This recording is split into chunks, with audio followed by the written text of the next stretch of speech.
Hello， 各位观众朋友，大家好！今天我们来制作这个叫做芝士鸡胸肉，同时也煮了一些玉米来配搭。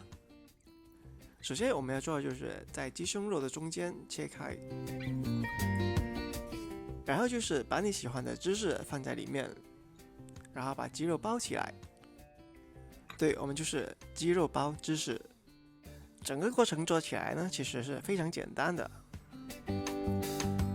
而且也不需要太多的调味料。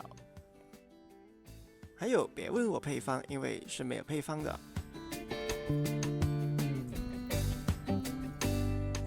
今天就尝试一下刚买回来的这个锅，左边比较深的这边可以制作小火锅，右边呢就可以制作烧烤。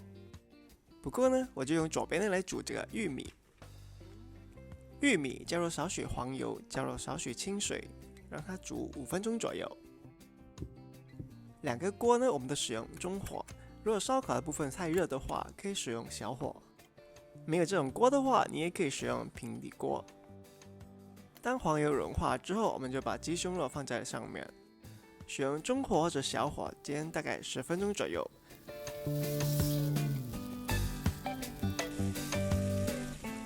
大概2-3分钟之后，玉米呢可以加入少许盐调味。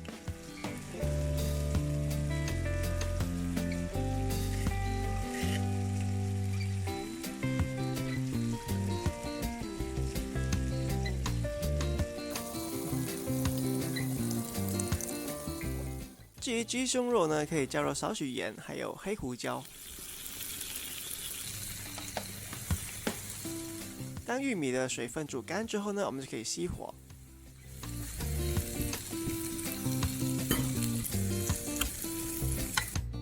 鸡胸肉方面呢，记得要时不时翻面，不然的话就会烤焦了。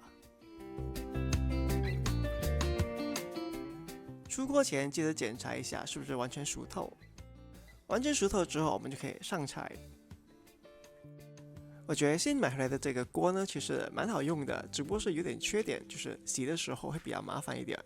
因为整个锅都是一体的，不能够分开的，就是不能够把上面的拆下来去清洗，所以洗的时候要特别小心。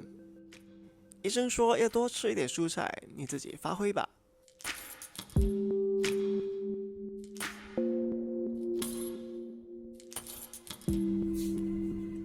看到芝士流出来，是不是已经很想吃了呢？